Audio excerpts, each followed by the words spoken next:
ثنا خوانی کرے شاکر گلی کوچوں میں جا جا کر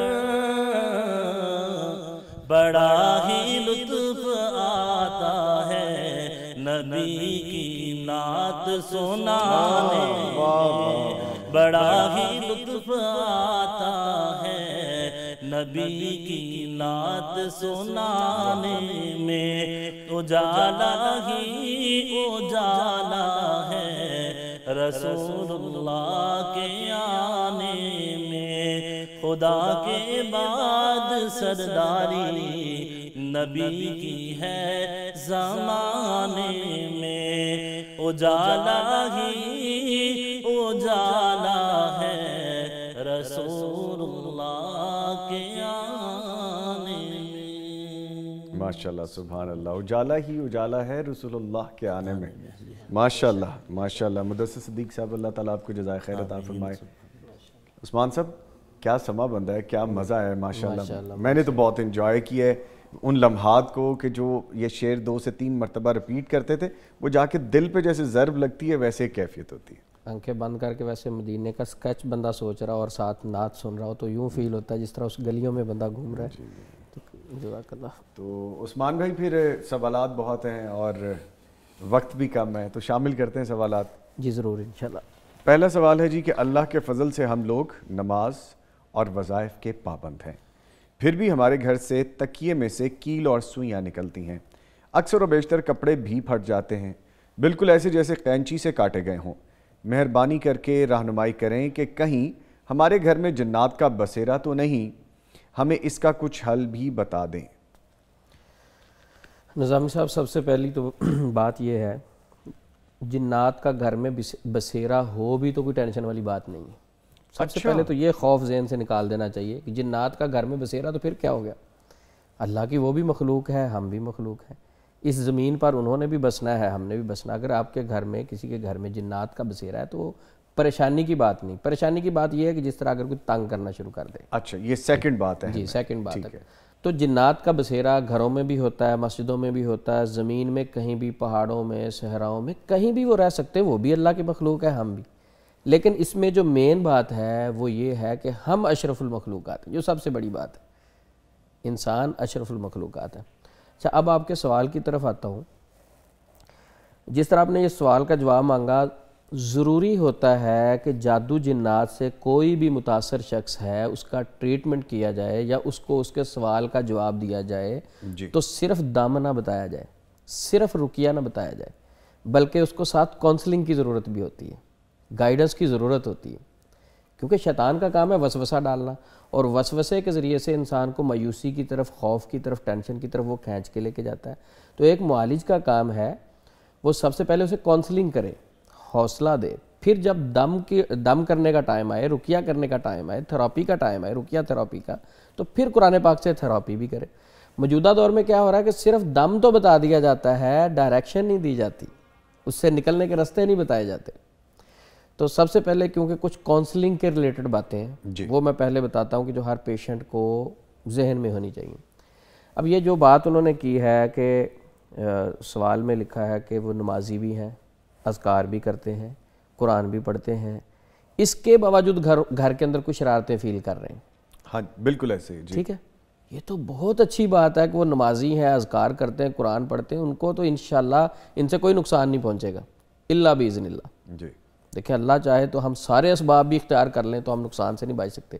اگر کوئی نقصان ہماری قسمت میں اللہ نے لکھ دیا ہے اور وہ ہمیں پہنچنا ہے، کئی بار ایسا بھی ہوتا ہے کہ جو اللہ کے نیک بندے ہوتے ہیں جو ان کو نقصان پہنچ رہا ہوتا ہے، اس نقصان سے اللہ نے کئی خیر کے رستے کھولنے ہوتے ہیں جو ہمیں نہیں پتہ ہوتا، صحیح، کئی خیر کے رستے اللہ نے وہاں سے نکالنے ہوتے ہیں۔ تو سب سے پہلی بات یہ ہے کہ اگر وہ اسلام پہ پابند ہیں، اللہ پر توکل کرنے والے ہیں، اللہ کا ذکر کرنے والے ہیں، اللہ سے سچی محبت کرنے والے ہیں، تو پھر خوف زدہ تو بالکل ہی نہیں ہونا، ٹینشن ان کو بالکل نہیں لینی چاہیے۔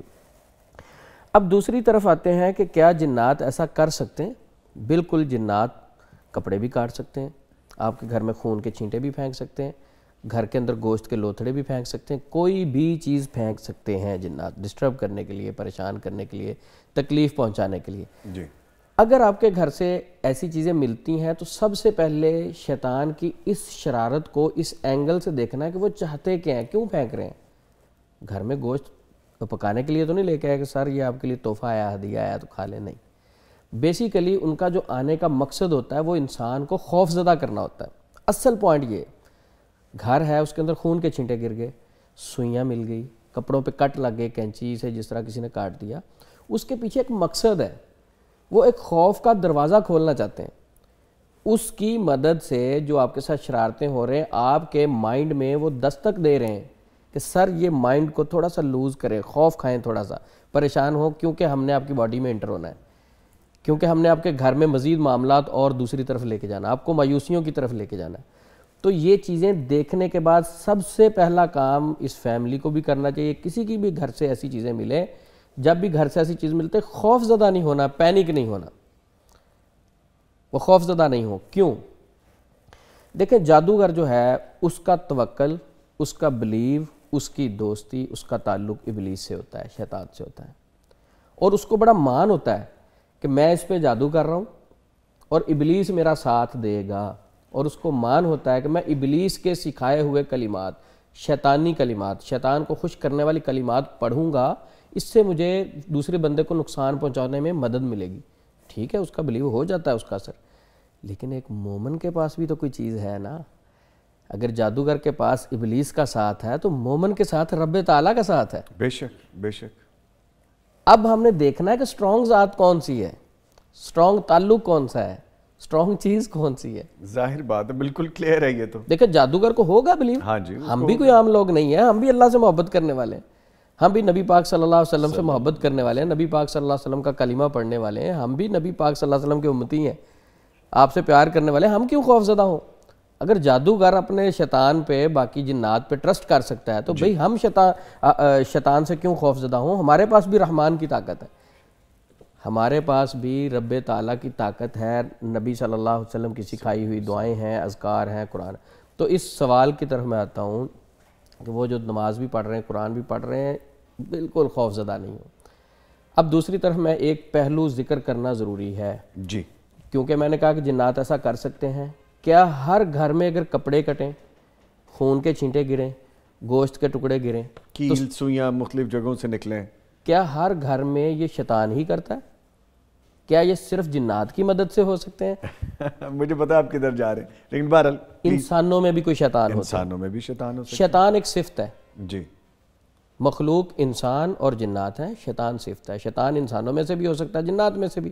تو کئی بار جادوگر جنات کے ذریعے سے پریشان کرنے کے لیے ایسی حرکت کرواتا ہے, اور کئی بار شیطان کسی حاسد کو اکساتا ہے کہ اپنے مسلمان بھائی کو خوف زدہ کر تکلیف دے, اور اس اپنے ساتھی چیلے کے ذریعے سے شیطان اس کے گھر میں ایسی چیزیں بھی پھینکوا سکتا ہے. یعنی آپ کہہ رہے ہیں کہ انسانی شیطان بھی پہنچایا جا سکتا ہے. انسانی شیطان بھی پہنچایا. میں اس پہ ایک واقعہ بھی چھوٹا سا سناؤں گا آپ کو. جی جی. تو اب وہ کیسے کرتے ہیں؟ صرف ان کا مقصد پیچھے ہوتا ہے کہ نام تو جنات کا لگے گا. میں اکثر کہتا ہوتا ہوں کئی گھروں میں جب ہم ہسٹری لیتے ہیں, معاملات کو کھولتے ہیں, تو اس کے اندر سے وہ کہتے ہیں نا پہاڑ کے نیچے سے صرف وہ چھوٹی سی چیز نکلی, تو مائنڈ میں بہت بڑی بڑی چیزیں ہوتی ہیں, حقیقت کچھ اور کئی بار نکلتی ہے.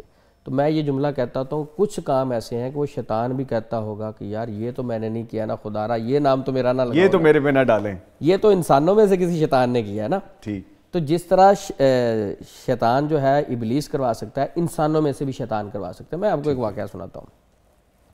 ہوا یہ کہ ایک فیملی نے کہا کہ ہمارے گھر میں سوئیاں, گوشت کے ٹکڑے یہ گرتے ہیں, اور بعض اوقات ایسا بھی ہوتا ہے کبھی کبھی ہمارے کپڑوں پہ جس طرح کٹ لگ جاتے ہیں, کیونکہ یہ سوال کے ساتھ لنک ہے چیز, میں واقعہ میرے ذہن میں ساری چیزیں وہی ہیں آلموسٹ. اب وہ کہتا کہ یہ ہمارے گھر سے ملتی ہیں اور پریشان بہت ہیں. تو ان کے گھر پہ گئے, جا کے ڈیپلی دیکھا, کوئی جنات کا بسیرا تو نہیں ہے, کوئی ایسی چیز نظامی سا فیل نہیں ہوئی. ان کے گھر میں نہ جنات ہیں نہ وہ والے شیاطین ہیں جس طرح جنات میں سے, کوئی ایسی چیز فیل نہیں ہوئی. اور ان کے ماشاءاللہ بچے بھی بڑے سمجھدار, فیملی بھی بڑی پڑھی لکھی, ان میں سے بھی کوئی ایسی شرارت نہیں کر سکتا. آج آ کے نا میرے نظر میں جو کچھ مشکوک معاملات تھے نا, وہ ان کی کام والی کے متعلق آئے. اچھا, میں نے ان کو کہا سر مجھے لگتا ہے کہ آپ کی کام والی ایسے کام کرتی ہے جو آپ نے ملازمہ رکھی ہوئی ہے. انہوں نے کہا عثمان بھائی 5 سال ہو گئے ہیں اس کو ہمارے پاس, یہ نہیں کر سکتی, بہت اچھی خاتون ہے, ممکن ہی نہیں ہے.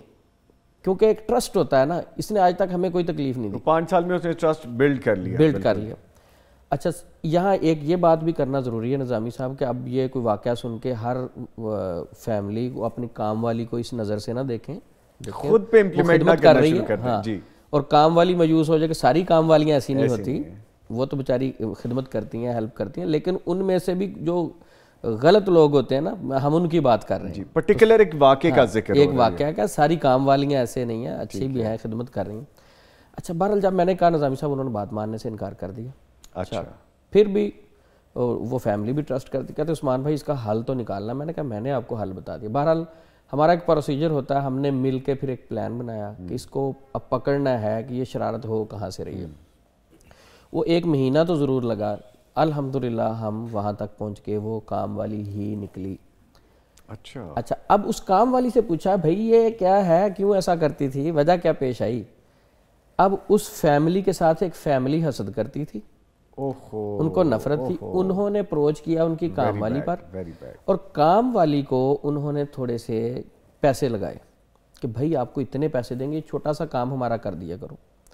اس نے پیسے دیے, لالچ سے کام والی وہ کام کرتی رہی. جب وہ پکڑی گئی تو پھر پوچھا, انہوں نے کہا آپ کو ٹائم پہ آپ کی تنخواہ ملتی ہے, ایکسٹرا ہیلپ کرتے ہیں, آپ کے مسائل میں آپ کا ساتھ دیتے ہیں, یہ کیا حرکتیں کر رہی ہیں آپ, کیوں ایسا کیا. تو پھر اس نے بتایا کہ مجھے تو فلاں فیملی نے کروایا. جب وہ فیملی سے پوچھا گیا, پہلے تو وہ فیملی ہی مکر گئی کہ ہم نے کیوں ایسا کروانا یہ وہ. بہرحال وہ کہتی کہ یہ کرواتے تھے, کام والی کا ان سے کیا کوئی دشمنی تو تھی نہیں.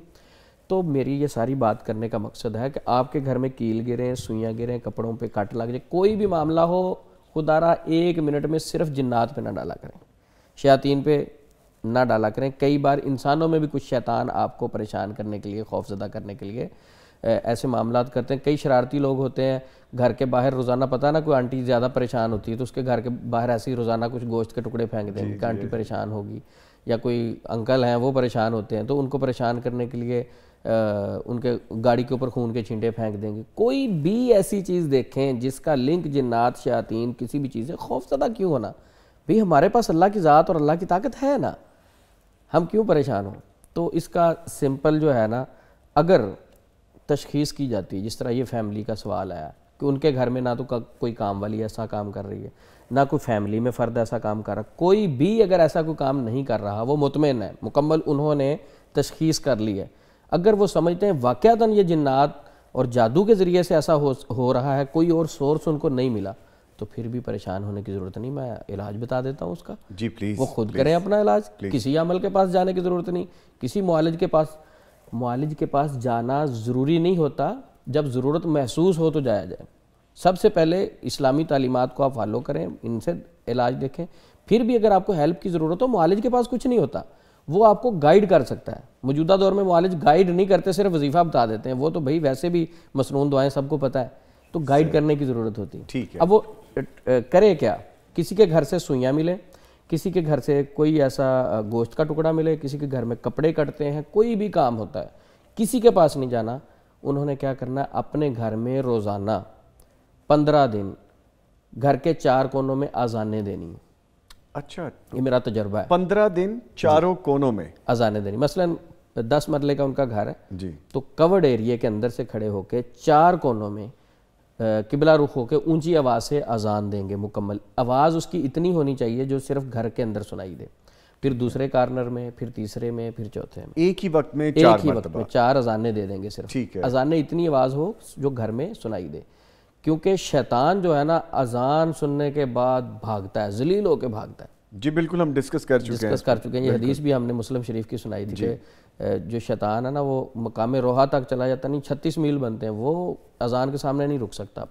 15 دن مسلسل. اب وہ کس ٹائم دینی ہے, 24 گھنٹے میں کوئی بھی ٹائم آپ خاص کر سکتے ہیں. اور ٹائم ایک ہی رکھنا ہے یا بدل بھی لیں تو کوئی مسئلہ نہیں؟ بہتر یہ ہوتا ہے کہ ایک چیز کی تاثیر یہ بنتی کہ آپ ایک ہی وقت رکھیں, ذرا پابندی ہو جاتی اس سے. ٹھیک ہے, ایک ہی وقت رکھیں اور 4 کونوں میں 15 دن اذانیں دیں. اور اس کے ساتھ کیا کرنا ہے, مسنون اذکار, نماز, جو فرائض ہیں جتنے, وہ ادا کرنے کے ساتھ ساتھ ایکسٹرا 1 مہینہ مسلسل سورۃ البقرہ کی تلاوت کریں روزانہ.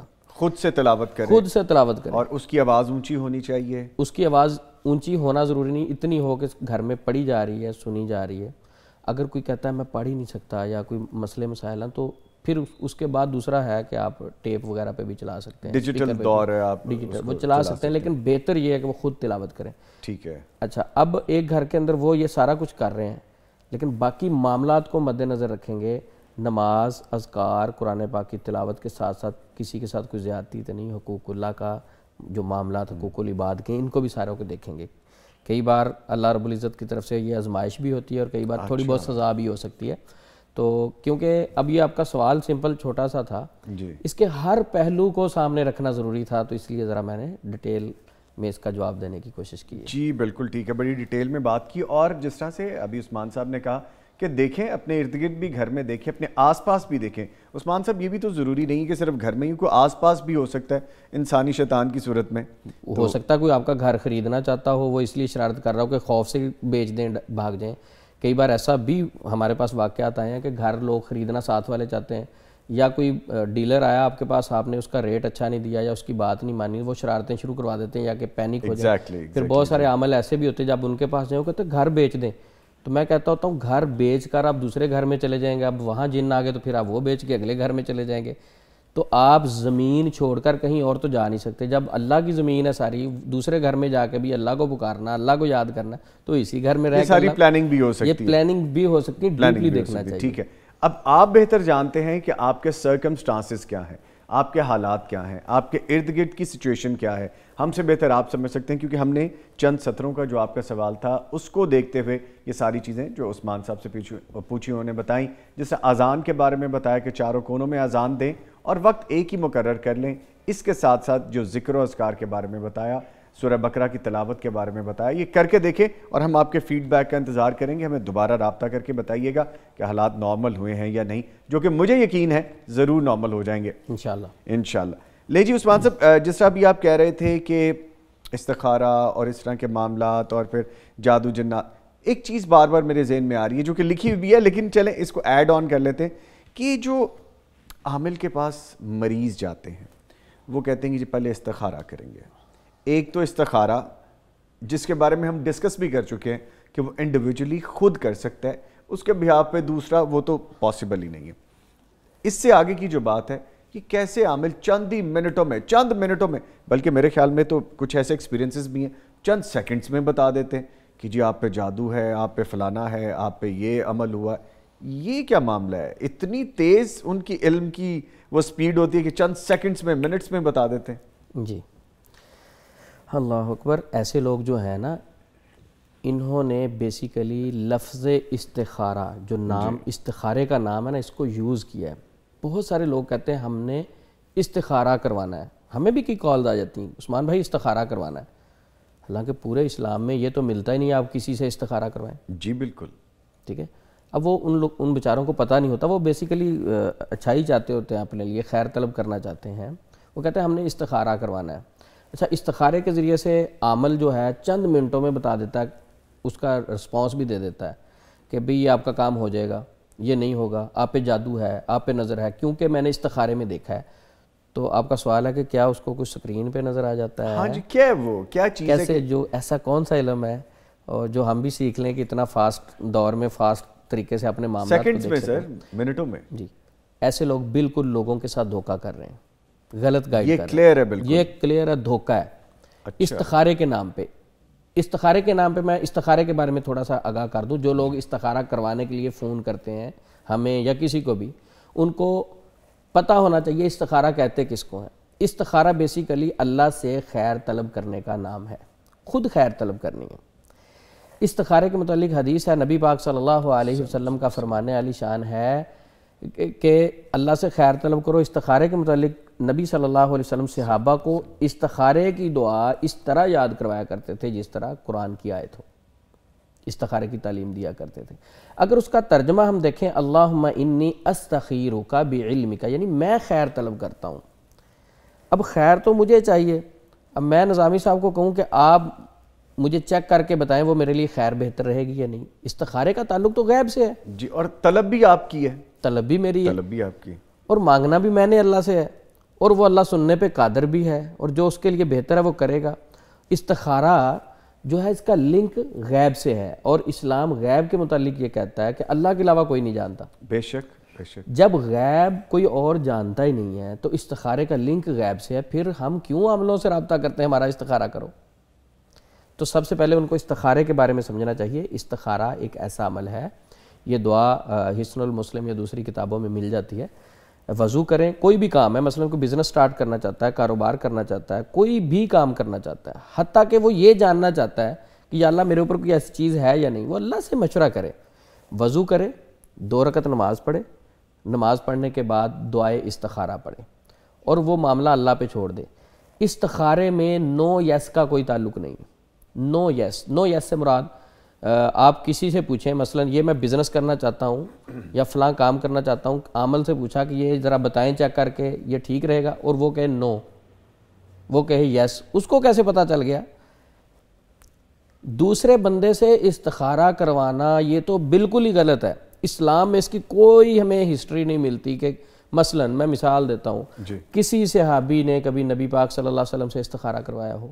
ایک روایت دیکھیں نا، اگر استخارہ دوسرے سے کروانا جائز ہوتا تو سب سے پہلے نبی پاک صلی اللہ علیہ وسلم اپنے صحابہ کو خود استخارہ کر کے پھر سلسلہ یہاں سے جڑتا ہوا نظر آتا ہمیں، وہاں پہ کوئی چیز ہی نہیں ہے ایسی. پھر دوسرا، صحابہ جو ہیں، کبھی کسی صحابی نے دوسرے صحابی سے استخارہ کروایا ہو؟ یہ بھی کبھی نہیں سنا ہم نے. ٹھیک ہے، مثلا اس نے کوئی بزنس صحابی نے کرنا، وہ دوسرے صحابی کو ذرا چیک کر کے بتاؤ کہ میرا بزنس ٹھیک رہے گا یا نہیں. اچھا، پھر اس کے بعد تابعین کا دور آتا ہے، تابعین نے صحابہ سے استخارہ کروایا ہو. لیکن اب موجودہ دور میں تو آن لائن استخارہ سینٹر بنے ہوئے ہیں اور چند منٹوں میں ان کے فیصلے کیے جا رہے ہیں، بتائے جا رہے ہیں. یہ بھی ایک سوال ہے، ذرا تھوڑا اس پہ بھی ڈیبیٹ کر لیں. یہ کیوں بنے ہوئے؟ دکانداری ہیں؟ کیا معاملات ہیں یہ، یا یہ باقاعدہ ایک بزنس بن چکا ہے؟ سر یہ عامل حضرات کا تو بعد میں قصور ہے. جی، سب سے پہلے ایک پیشنٹ کا قصور ہوتا ہے. پیشنٹ کا قصور یہ ہے کہ اس کو دنیا کے ہر معاملے کا تو پتہ ہے، لیکن دین اس نے کیوں نہیں پڑھا؟ کہ 60-70 سال ہماری زندگی کے ایوریج ہے، ہم اپنی لائف کے لیے، اپنے بچوں کے لیے، اپنے سٹیٹس کے لیے تو بھاگتے ہیں، لیکن دین کس نے پڑھنا تھا؟ دین صرف کیا علماء پہ پڑھنا فرض ہے یا ہر کلمہ پڑھنے والے پہ فرض ہے؟ جب سب کو جنت چاہیے تو سب کو پڑھنا چاہیے نا دین. کس نے جاننا تھا کہ استخارے کا سنت طریقہ کیا ہے؟ نبی پاک کا حکم کیا ہے؟ ہم اپنے بچوں کو قرآن پاک ناظرے سے پڑھاتے ہیں، لیکن کبھی ہم نے غور نہیں کیا یار بچوں کو ترجمہ بھی پڑھاؤ تاکہ ان کے اندر سینس آئے، انہیں پتہ چلے شعور آئے، لکھا کیا ہوا ہے، لکھا کیا ہے، کہہ کیا رہا ہے ہمیں، اسلام بتاتا کیا ہے. جب ہمیں پتہ ہی نہیں ہے استخارہ کہتے کس کو ہیں، تو پھر اس کے بعد آپ کی کم علمی، لوگوں کے پاس جب نالج نہیں ہوتا، تعلیم نہیں ہوتی، شعور نہیں ہوتا، کم علمی ایک اندھیرا ہے، تو اس اندھیرے سے پھر عمل ایزیلی کھیلتے ہیں، فائدہ اٹھاتے ہیں، ان کے سینس اور سوچ کے ساتھ کھیلتے ہیں. تو یہاں جو بات ہمیں نظامی صاحب سمجھ لگتی ہے کہ استخارہ جو ہے آپ کسی اور سے نہیں کروا سکتے، اس کا کوئی تعلق نہیں. ویسے ایک دن میرے دوست کچھ آئے گھر پہ تو تھوڑے سے شرارتی تھے، کہتے عثمان بھائی آج نا آن لائن استخارہ کرنے والوں کا امتحان لینا ہے. میں نے کہا وہ کیسے؟ کہتے اب دیکھیں نیٹ پہ انہوں نے سرچ کرنا شروع کیا. اب انہوں نے آن لائن استخارہ کرنے والوں کو فون کیا. ایک نے فون کیا کہ سر میری نا شادی نہیں ہو رہی، بڑی رکاوٹ آ رہی ہے، بڑا میں پریشان ہوں، ذرا چیک کر کے بتائیں گے پلیز. اس نے کہا ٹھیک ہے، آدھے گھنٹے کے بعد آپ کو بتاتا ہوں. پھر دوسرے بھائی نے اپنے نمبر سے کال کی، آدھا گھنٹہ بعد ان کو پھر انہوں نے کہا جی کوئی جادو کے بارے میں پوچھنا ہے، طبیعت صحت خراب رہتی ہے، ڈھیلا رہتا ہوں، یہ ان کا اپنا نام بتاؤ، اپنی مدر کا نیم بتاؤ. انہوں نے بھی بتا دیا، ان کو بھی انہوں نے آدھے گھنٹے کا ٹائم دے دیا. وہی جو بھی آپ کی مدر کا نام پوچھے گا وہ رانگ نمبر ہے، یاد ہے ہم نے یہ بھی ڈسکس کیا تھا. ٹھیک ہے، اچھا یہ بھی ہم بات انشاءاللہ اس کے بعد کرتے ہیں کہ استخارہ کرنے والے بھی ان چیزوں کا سوال کرتے ہیں جن چیزوں کا سوال جادوگر کرتے ہیں اس کے بعد. اچھا اب دوست نے پوچھا، اب 2-3 دوست تھے، انہوں نے مختلف کام کہے. اب جس نے کہا میرے اوپر جادو ہے یا نہیں، انہوں نے کہا جی جادو بڑا سخت ہے، بڑا خطرناک ہے، کام خراب، اس کو کوئی مسئلہ ہی نہیں تھا. اچھا دوسرا جو کہتا ہے میری شادی نہیں ہو رہی، دیکھیں اس نے کہا یہ بندش ہے، اس نے کہا یہ بندش ہے، رکاوٹ ڈالی ہوئی ہے، 1 سال تک کوئی نظر نہیں آ رہا کہ آپ کی شادی ہوگی. انہوں نے کہا سر ہوش کریں، میرے 3 سے 4 بچے ہیں، شادی ہوئی، میں اپنے گھر میں خوش ہوں. وہ فون بند کر گیا فوری. میں کہوں گا کہ اگر آپ کسی سے استخارہ آلریڈی کروا رہے ہیں نا، تو تھوڑا سا آپ فیک استخارہ بھی اس سے کروا کے دیکھیں. اس کو پتہ چل جانا چاہیے نا، اگر آپ کے معاملات پتہ چل رہے ہیں تو اس کو یہ بھی پتہ چل جانا چاہیے. وہ استخارہ کر کے وہاں سے بیٹھ کے بتا دیتا ہے آپ کی فلاں چیز چوری ہوئی ہے اور فلاں جگہ پہ پڑی ہوئی. یہ کیا عجیب باتیں ہیں. Sir sorry to cut you, مجھے ایک ایسے بھی اپنے بڑے قریبی عزیز کا پتہ ہے کہ ایسی آن لائن انہوں نے کسی کو دیکھا، اس کا ڈنکا بج رہا ہوگا کہ پیسے کمانے کی مشین، اس کی مارکیٹنگ ہو رہی ہوگی استخارہ کا 5-6 ہزار روپیہ. وہ ان شریف لوگوں نے وہ بھی بھیج دیا، اور اس کے بعد اس نے کہا کہ جی بڑا معاملہ خراب ہے، وہ تو اس میں رکاوٹ ہے، آپ کو 2 بکرے دینے پڑیں گے، کچھ 70,000 کے قریب وہ بھی بھیج دیا۔ اس کے بعد نہ استخارہ کا پتہ، نہ اس کا پتہ، نہ جو ہو رہا تھا کام جس کروانے کے لیے پیسے بھیجے اس کا بھی نہیں پتہ سر آج تک۔ تو سر یہ تو یہ آپ نے پوچھا نا کہ یہ چند منٹوں میں کیسے بتا دیتے ہیں۔ یس ایک اسی طرح انہوں نے کہا کہ چند منٹوں میں ایک بندے نے فون کیا، اسی طرح انہوں نے کہا کہ اپنا نام اپنی مدر کا نیم بتاؤ، انہوں نے کہا بڑا سخت جادو ہے، انہوں نے کہا اس کا حل، وہ ماشاءاللہ ذرا امیر آدمی تھے، انہوں نے کہا بڑا سخت جادو ہے، یہ تو صدقہ دینا پڑے گا۔ اس نے کہا جی صدقہ دے دیں گے، کس چیز کا؟ انہوں نے کہا اونٹ کا صدقہ دینا ہے۔ ٹھیک ہے، انہوں نے اونٹ کے پیسے بھیج دیے، اس کے بعد اونٹ کے پیسے بھیج دیے، اس نے دوسرے اونٹ کے مانگے، انہوں نے کہا یار یہ تو کوئی بزنس مین لگتا ہے، انہوں نے بلاک کر دیا۔ میرے ساتھ رابطہ کیا، کہتے ہیں ہمارے ساتھ تو یہ ہوا کہ اونٹ کے پیسے بھی بھیجے اور ہمارا کام بھی نہیں ہوا، دیکھیں کوئی جادو کا مسئلہ ہے یا نہیں۔ میں نے سارا کچھ پوچھ کے میں نے کہا اب آپ وہ اونٹ واپس لینا چاہتے ہیں یا جادو کا علاج کروانا چاہتے ہیں؟ یعنی بیوقوف بنا رہے ہیں لوگوں کو، اور لوگ غلط گائیڈ کر رہے ہیں، اور لوگ بن بھی رہے ہیں۔ دیکھیں لوگ ٹرسٹ کر رہے ہوتے ہیں، جو ایک بیمار اور پریشان بندہ ہوتا ہے نا، وہ تو مسیحا سمجھ کے اس کے پاس جا رہا ہوتا ہے، وہ تو اپنے دکھ کو کسی سے مسلمان بھائی سے ڈسکس کر رہا ہوتا ہے۔ تو شرم آنے چاہیے ایسے معالجین کو جو غلط طریقے سے ایک شریف آدمی کو یا ایک پریشان بندے کو یوز کرنے کی کوشش کرتے ہیں، ہیلپ کرنے کی بجائے۔ اچھا سر، ویسے ایک اور سوال ہے کہ یہ جو اس طرح کے عامل ہوتے ہیں، جس طرح کہ آپ ابھی ذکر کر رہے ہیں کہ حرام طریقے، یہ حرام ہی ہوا نا جی؟ جی بے شک، مدثر صاحب جس طرح ہم بات کر رہے ہیں تو یہ حرام پیسہ ہی ہے نا کہ کسی کی مجبوری سے آپ نے فائدہ اٹھانا۔ تو سر ان کو نہیں جن پڑھتے، ان کو نہیں کوئی شیطان پڑھتے جو اتنے شیطانی کام کرتے ہیں، ان کے ساتھ کیا ہوتا ہے معاملہ پھر؟ دیکھیں اللہ رب العزت ظالم کے ساتھ نہیں ہے، مظلوم کے ساتھ ہے۔ بے شک۔ اور اللہ کچھ ظالم کی کبھی رسی ڈھیلی کر دیتے ہیں، جب اللہ پھر کبھی اس بندے کی رسی کھینچتے ہیں نا تو بڑے بڑے نقصان ہوتے ہیں۔ میں ایسے عاملین کو جانتا ہوں جو غلط طریقے سے استخارہ کرتے تھے، ٹھیک ہے، میں کئی بار یہ واقعہ ذکر کر چکا ہوں کہ ایک بندہ درزی تھا، وہ غلط طریقے سے استخارہ کرتا تھا، لوگوں کو غلط گائیڈ کرتا رہا، جھوٹ بولتا رہا، ان کے نفسیات کے ساتھ کھیلتا رہا۔ ایک وقت آیا جب اپنی بیٹی کو کینسر ہو گیا، پھر اس نے توبہ کی، اس نے کہا وہ پیسے شاید میں نے 5 سال 10 سال کے اندر کوئی 5 لاکھ کمایا ہوگا نا، تو 20 لاکھ میرا لگ گیا، ابھی بھی میری بیٹی جو ہے میں توبہ کرنا چاہتا ہوں۔ پھر میرے پاس آیا، اس نے کہا کہ بتائیں یہ، میں نے کہا آپ نے جب توبہ کی انشاءاللہ اللہ معاف کرنے والا ہے۔ تو حرام ہے، اس میں کوئی شک ہی نہیں۔ میں کہتا ہوں نظامی صاحب سیدھی سمپل بات ہے کہ ایک بندہ آپ کے پاس ٹریٹمنٹ کروانے کے لیے رابطہ کر رہا ہے، جس علاج کی بنیاد آپ جھوٹ پہ رکھیں گے وہاں برکت کہاں سے آئے گی؟ جس کی بنیاد ہی آپ نے جھوٹ پہ رکھ دی، مثلا استخارہ کر کے آپ بتا رہے ہیں کہ آپ کی یہ چیز نظر آئی، اس کو تو نظر ہی نہیں آئی، یہ تو پتہ ہی نہیں چلتا، سراسر جھوٹ ہے۔ تو جب یہ اس طرح کے جھوٹ، یہ چند منٹوں میں جو ان کو پتہ چل جاتا، کوئی پتہ نہیں چلتا ان کو، یہ صرف دوسرے بندے کے نفسیات کے ساتھ کھیلتے ہیں اور اس کا ان کے ساتھ کوئی تعلق نہیں ہوتا۔ تو استخارے کو خود مسنون طریقے سے کرنا چاہیے، استخارے کا ان چیزوں کے ساتھ کوئی لنک نہیں۔ ہاں میں یہ کہوں گا کہ یہ استخارہ بیسیکلی حساب کے نام پہ لوگ کہتے ہیں نہیں ہم نے حساب کروانا ہے، یہ نہیں کہتے کہ ہم نے استخارہ کو، کہتے ہیں بیسیکلی ہم چیک کروانا چاہتے ہیں جادو ہے یا نہیں، چیک کروانا چاہتے ہیں۔ پنجابی میں جو صاحب لو آنا میں اس کام دا کیسا، یہ وہ والا معاملہ ہے، وہ والے صاحب۔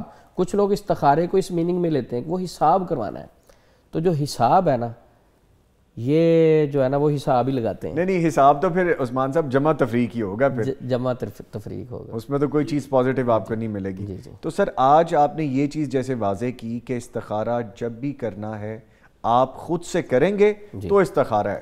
دوسرا، کسی کو غیبی چیز کا کوئی پتہ نہیں ہے، عمل کو کوئی آپ کا پتہ نہیں ہے، استخارہ کر کے آپ کا دیکھ کے بتا دے فیوچر میں آپ کے ساتھ یہ ہونے والا ہے، ماضی میں یہ ہوگا، کوئی ایسا چیز وہ نہیں آپ کو بتا سکتا، وہ اوتھینٹک نہیں ہے۔ مستقبل کے بارے میں ایک لمحہ اسے نہیں پتا کہ اس کے ساتھ کیا ہونے والا ہے۔ اگر وہ استخارے سے مستقبل کا بتا سکتا ہے نا، تو عامل صاحب کو یہ بھی تو پتا ہونا چاہیے نا، وہ اپنا بتا دے کہ میں نے فلاں تاریخ کو میری ڈیتھ ہونی ہے، میری عمر 60 سال ہوگی، 50 سال ہوگی، 35 سال ہوگی، وہ اپنا بھی بتایا نا فیوچر کے بارے میں اگر جانتا ہے۔ باقی لوگوں کے فیوچر بتا رہا ہے، اپنا اس کو اتنا بھی نہیں پتا کہ ایک ہفتے بعد اس کے ساتھ کیا ہونے والا ہے۔ اور سر جو یہ کہتا ہے کہ چند منٹوں میں، وہ بھی بالکل رانگ نمبر ہے، بالکل غلط چیز ہے۔ چند منٹوں میں کوئی استخارہ نہیں ہوتا، استخارہ دوسرے بندے سے ہم کروا ہی نہیں سکتے، استخارہ ہمیشہ خود کرنا ہوتا ہے، دوسرے بندے کا اس سے کوئی تعلق نہیں ہے۔ لے سر بڑا ہم نے ڈیٹیل میں اس کو بھی ڈسکس کر لیا، کچھ چیزیں رہ گئی ہیں وہ انشاءاللہ اگلے پروگرام کے لیے رکھ لیتے ہیں، ان کو شامل کریں گے۔ محمد عثمان یزمانی صاحب ہمارے ساتھ یہاں پہ تشریف فرما تھے، سر آپ کے آنے کا شکریہ۔ مدثر صدیق صاحب، سر آپ کے بھی آنے کا شکریہ، آپ لاہور سے باہر سے تشریف لائے، آپ کی محبت کے ہم ممنون ہیں۔ لیکن جی پروگرام کا وقت ختم ہو گیا ہے. جو چیز ہم نے سیکھی ہے کہ اگر آپ استخارہ کرنا چاہتے ہیں, آپ جاننا چاہتے ہیں, اللہ کی رضا جاننا چاہتے ہیں, اپنے بارے میں آپ کو ایسی چیز جو آپ کو ظاہری طور پہ پتہ نہیں چل رہی, تو آپ کو خود کرنا ہوگا. آپ کو ایسے ہتھ کنڈے نہیں استعمال کرنے ہوں گے کہ جن سے آپ اپنا بھی نقصان کریں اور اپنے ارد گرد والے لوگوں کا بھی نقصان کریں. تو دین کی سمجھ ہونا بہت ضروری ہے. ایسی ہمارے معزز مہمان آتے ہیں تو ہم سمجھتے بھی ہیں, سیکھتے بھی ہیں, اور نہ صرف سنیں سیکھیں, اس پہ عمل بھی کرنا ہوگا. اس کے ساتھ ہی نوید نظامی اور میری پوری ٹیم کو اجازت دیجیے, پھر ملاقات ہوگی. تب تک کے لیے اللہ حافظ.